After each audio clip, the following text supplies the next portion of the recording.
بسم اللہ الرحمن الرحیم۔ دوستو، آج میں آپ کے لیے ملکہ سبا اور اللہ کے نبی حضرت سلمان علیہ السلام کا دلچسپ واقعہ لے کر آیا ہوں۔ حضرت سلمان علیہ السلام اللہ کے نبی حضرت داؤد علیہ السلام کے بیٹے تھے۔ حضرت سلمان علیہ السلام ابھی صرف 13 سال کے تھے کہ حضرت داؤد علیہ السلام کا انتقال ہو گیا۔ چنانچہ اس چھوٹی عمر میں ایک عظیم سلطنت کا بوجھ حضرت سلمان علیہ السلام کے کاندھے پر آ پڑا۔ حضرت سلمان علیہ السلام بچپن ہی سے اللہ وحدہ لا شریک کی عبادت میں دن رات گزارتے تھے۔ چنانچہ جب عظیم سلطنت کا بوجھ سر پر پڑا تو اپنے رب سے دعا کی، اے میرے پروردگار، مجھے ایسی بادشاہت عطا کر کہ جو میرے بعد کسی کو بھی میسر نہ ہو۔ رب العالمین نے اپنے محبوب بندے کی دعا کو شرف قبولیت بخشا۔ دنیا کی ہر شے کو ان کا مطیع و فرما بردار بنا دیا۔ نبوت و حکمت سے سرفراز فرما کر ہوا، سمندر، پہاڑ، دریا، چرند پرند، انسان، حیوانات، جنات و شیاطین، مال و دولت، نباتات و معدنیات، حتیٰ کہ جانوروں اور پرندوں کی بولیوں کا بھی علم اپنے نبی حضرت سلمان علیہ السلام کو دے دیا۔ وقت گزرتا رہا، حضرت سلمان علیہ السلام کی حکومت زمین اور فضا میں قائم ہوئی۔ ایک مرتبہ حضرت سلمان علیہ السلام ایک سفر پر نکلے۔ اس سفر میں ہر جنس کی مخلوق ان کے ساتھ تھی۔ حضرت سلمان علیہ السلام نے ایک جگہ پر پڑاؤ کیا اور ہدہد کو حاضر ہونے کا حکم دیا۔ ہدہد اس وقت موجود نہیں تھا۔ اس کے بغیر اطلاع غیر حاضر ہونے پر آپ علیہ السلام کو غصہ آ گیا اور فرمایا، اگر ہدہد نے غیر حاضری کی معقول وجہ نہیں بتائی تو اسے سخت سزا دوں گا یا اسے ذبح کر دوں گا۔ حضرت عبداللہ بن عباس سے سوال کیا گیا کہ تمام پرندوں میں سے صرف ہدہد کو کیوں بلایا گیا؟ آپ نے جواب دیا، حضرت سلمان علیہ السلام نے کسی ایسی جگہ قیام فرمایا تھا جہاں پانی نہیں تھا۔ اللہ تعالیٰ نے ہدہد کو یہ خاصیت عطا فرمائی ہے کہ وہ زمین کے اندر کی چیزوں اور زمین کے اندر بہنے والے چشموں کو دیکھ لیتا ہے۔ حضرت سلمان علیہ السلام کا مقصد یہ تھا کہ ہدہد سے معلوم کریں کہ اس میدان میں کتنی گہرائی میں پانی ہے۔ ہدہد کی نشاندہی کے بعد وہ جنات کو حکم دیتے کہ زمین کھود کر پانی نکالو۔ ابھی کچھ دیر ہی گزری تھی کہ ہدہد حاضر ہو گیا اور کہنے لگا، آپ کے لیے ایک ایسی خبر لایا ہوں جس کا آپ کو علم نہیں۔ میں آپ کے پاس ملک یمن سے ایک سچی خبر لایا ہوں۔ میں نے دیکھا کہ ایک عورت وہاں کے لوگوں پر بادشاہت کر رہی ہے اور اسے وہاں ہر قسم کی چیز میسر ہے۔ اس کا تخت بھی بڑی عظمت والا ہے۔ میں نے اسے اور اس کی قوم کو اللہ تعالیٰ کو چھوڑ کر سورج کو سجدہ کرتے ہوئے پایا اور شیطان نے ان کے اعمال انہیں آراستہ کر کے دکھائے ہیں اور انہیں صحیح راستے سے روک رکھا ہے۔ بس وہ ہدایت پر نہیں آتے کہ اس اللہ کو سجدہ کریں جو آسمانوں اور زمینوں کی پوشیدہ چیزوں کو باہر نکالتا ہے، اور جو کچھ تم چھپاتے اور ظاہر کرتے ہو وہ سب کچھ جانتا ہے کہ وہی عظمت والا عرش کا مالک ہے۔ حضرت سلمان علیہ السلام نے کہا کہ ہم دیکھیں گے کہ تو نے سچ کہا یا جھوٹ۔ تو ایسا کر، میرا خط لے کر جا، اسے دے اور پھر ان کے پاس سے ہٹ جا اور دیکھ کہ وہ کیا جواب دیتے ہیں۔ ہدہد نے حضرت سلمان علیہ السلام کا خط لیا اور اڑتا ہوا ملک یمن پہنچا اور محل کے اندر ملکہ کو تلاش کرتا ہوا اس کے کمرے تک جا پہنچا۔ دیکھا کہ ملکہ اس وقت آفتاب کی پوجا کر رہی ہے۔ ہدہد خط اس کے قریب ڈال کر وہاں سے ہٹ گیا۔ ملکہ نے اپنے قریب ایک خط پڑا دیکھا تو بڑی حیران ہوئی، لیکن جب اسے کھول کر پڑھا تو بڑی فکر مند ہو گئی۔ چنانچہ فوری طور پر تمام درباری طلب کر لیے۔ ملکہ بلقیس اپنے دربار میں ہیرے جواہرات سے مزین خوبصورت تخت شاہی پر براجمان تھی۔ تمام درباری تجسس بھری نظروں سے ملکہ کی طرف دیکھ رہے تھے اور بے چینی سے منتظر تھے کہ ملکہ عالیہ اچانک ہنگامی اجلاس طلب فرمانے پر کچھ اظہار خیال کریں۔ ملکہ عالیہ نے وسیع و عریض اور عالی شان دربار کے چاروں جانب ایک نظر دوڑائی اور پھر یوں گویا ہوئی، اے اہل دربار، مجھے ایک بڑا اہم اور باوقت خط فلسطین اور شام کے عظیم فرمانروا سلمان کی جانب سے موصول ہوا ہے، جو مہربان اللہ کے نام سے شروع ہے، جس میں لکھا ہے کہ تم میرے سامنے سرکشی نہ کرو اور مسلمان بن کر میرے پاس آ جاؤ۔ اے میرے سردارو، تم اس معاملے میں مجھے مشورہ دو۔ تمہیں معلوم ہے میں کسی کام کا قطعی فیصلہ تمہارے مشورے اور رائے کے بغیر نہیں کرتی۔ یہ سن کر سردار بولے، ہم بڑے زور آور اور سخت جنگجو ہیں، آگے آپ کو اختیار ہے، آپ خود ہی سوچ لیجئے کہ ہمیں آپ کیا حکم فرماتی ہیں۔ ملکہ سبا نے سرداروں کے جواب میں کہا کہ یہ طاقتور بادشاہ جب کسی بستی میں داخل ہوتے ہیں تو اسے فتح کرنے کے دوران اجاڑ دیتے ہیں اور وہاں کے باعزت لوگوں کو قتل و غارت گری کے بعد قیدی بنا کر ذلیل و خوار کرتے ہیں، اور یہ لوگ بھی ہمارے ساتھ ایسا ہی سلوک کریں گے۔ چنانچہ میں انہیں تحفے بھیج کر دیکھتی ہوں کہ ان کا کیا رد عمل ہوتا ہے۔ اس سے ہمیں اندازہ ہو جائے گا کہ سلمان کوئی عام دنیا دار بادشاہ ہیں یا اللہ کے نبی، جن کا مقصد اللہ کے دین کا غلبہ ہے۔ اگر انہوں نے ہمارے یہ تحفے قبول نہیں کیے تو یقیناً ان کا مقصد دین الہی کی سربلندی ہے۔ اس صورت میں ہمارے پاس بھی ان کی اطاعت کے سوا کوئی چارہ نہیں ہوگا۔ ملکہ سبا کا نام تاریخی کتب میں بلقیس بنت شراحیل بتایا گیا ہے۔ ملکہ بلقیس کے باپ دادا ملک یمن کے بادشاہ تھے۔ روایت کے مطابق ملکہ بلقیس کی ماں جنات میں سے تھی۔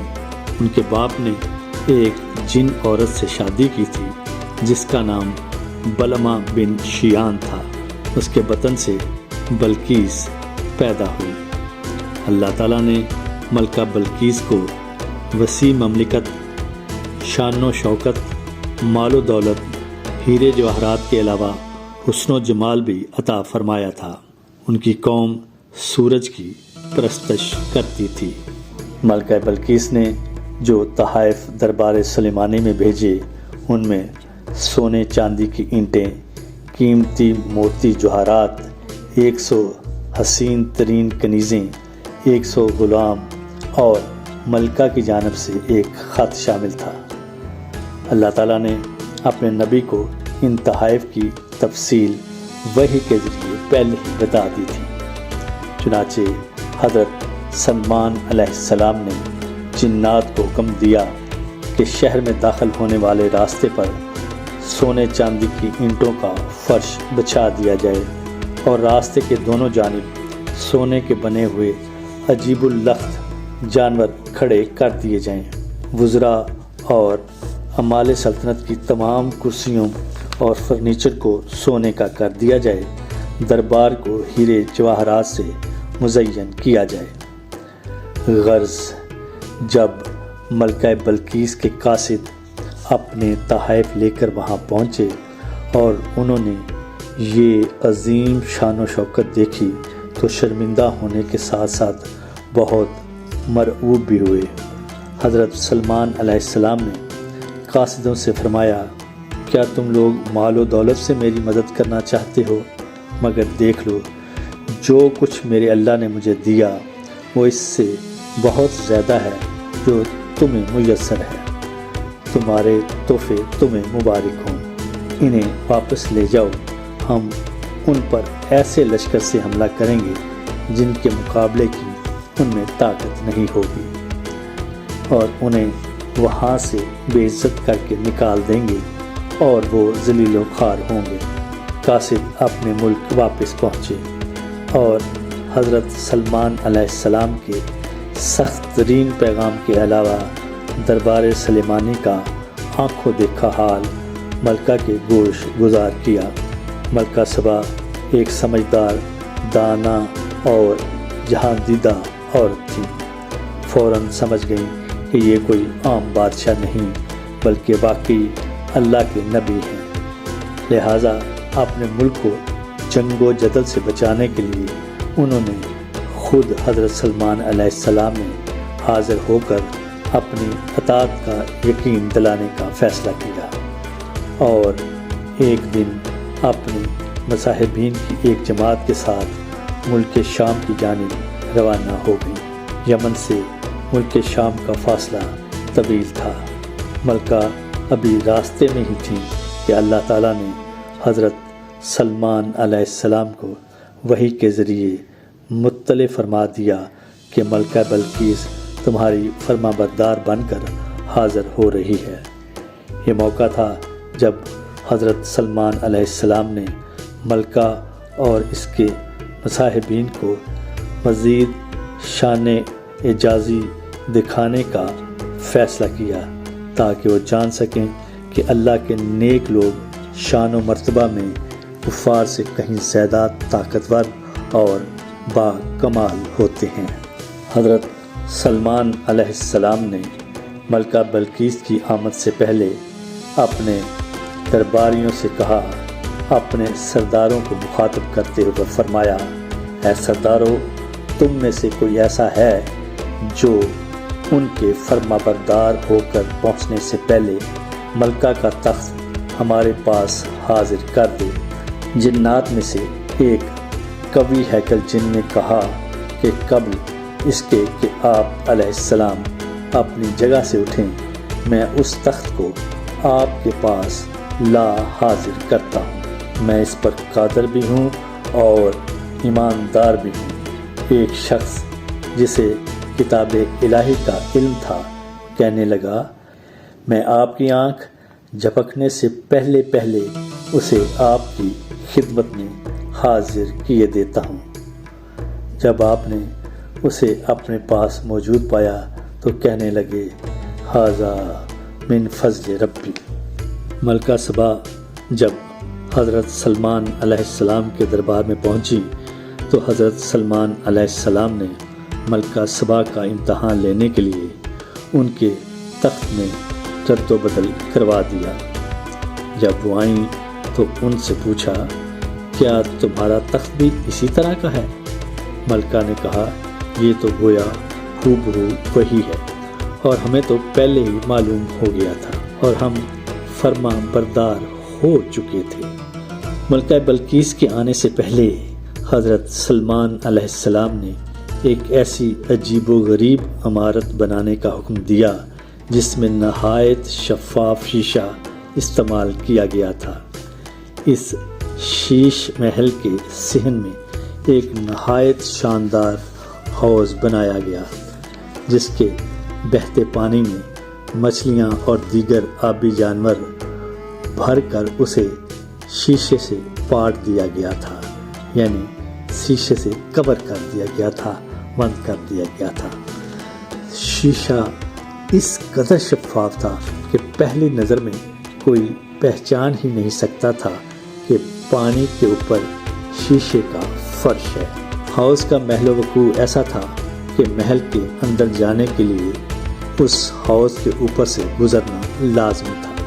یہ سب کچھ کرنے کا مقصد یہ تھا کہ حضرت سلمان علیہ السلام چاہتے تھے ملکہ بلقیس کو نبوت کی شان دکھانے کے علاوہ انہیں اپنی عظیم الشان سلطنت کی ظاہری شان و شوکت کی ایک جھلک بھی دکھا دی جائے، تاکہ ملکہ کو حضرت سلمان علیہ السلام کی ظاہری و باطنی شان و شوکت اور دینی و دنیاوی جاہ و جلال کا اندازہ ہو جائے۔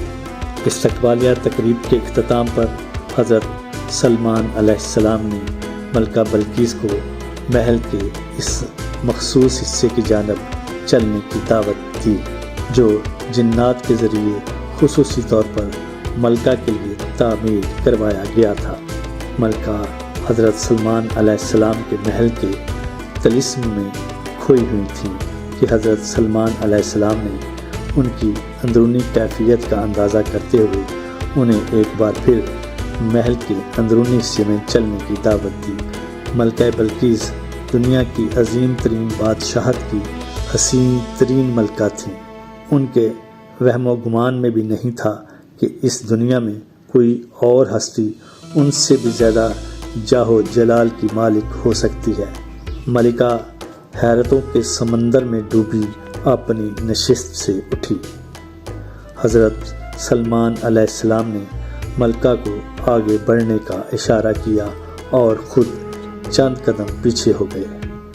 ملکہ نے آگے بڑھ کر شیش محل کے نفیس و شفاف فرش پر قدم رکھنا چاہا، لیکن دیکھا کہ صحن میں پانی بھرا ہوا ہے جس میں محل کے ستونوں اور میزبانوں کا عکس نظر آ رہا ہے۔ تو ملکہ نے سوچا کہ شاید پانی سے گزر کر آگے جانا بھی اس ملک کی کوئی استقبالیہ رسم ہوگی۔ چنانچہ انہوں نے پانی سے گیلا ہونے سے بچانے کے لیے اس پر سے گزرنے کے لیے ملکہ نے اپنے کپڑوں کو پنڈلیوں سے اوپر چڑھا لیا۔ یہ دیکھ کر حضرت سلمان علیہ السلام نے فرمایا، ایسا کرنے کی ضرورت نہیں، یہ پانی نہیں، یہ ایسا محل ہے جس کے نیچے بھی شیشے جڑے ہوئے ہیں۔ وہ بول اٹھی کہ اے پروردگار، میں خود پر ظلم کرتی رہی، اب میں سلمان علیہ السلام کے ساتھ اللہ رب العالمین کی مطیع و فرما بردار بنتی ہوں۔ حضرت اکرمہ رضی اللہ تعالیٰ عنہ سے روایت ہے کہ چند دن بعد ملکہ بلقیس حضرت سلمان علیہ السلام کے نکاح میں آ گئیں۔ حضرت سلمان علیہ السلام نے انہیں ان کے ملک میں برقرار رکھ کر یمن واپس بھیج دیا۔ حضرت سلمان علیہ السلام تخت سلیمانی پر سوار ہو کر ہر مہینے وہاں تشریف لے جاتے اور چند روز قیام فرماتے۔ حضرت سلمان علیہ السلام نے ملکہ بلقیس کے لیے ایسے 3 اعلی شان محلات تعمیر کروا دیے جن کی مثال و نظیر نہیں ملتی۔ تو دوستو، یہ تھا آج کا قرآن کا خوبصورت اور دلچسپ قصہ۔ آپ کو کیسا لگا ضرور بتائیے گا۔ اگلے خوبصورت اور دلچسپ قصے کے ساتھ پھر حاضری ہوگی، تب تک اجازت، اللہ حافظ۔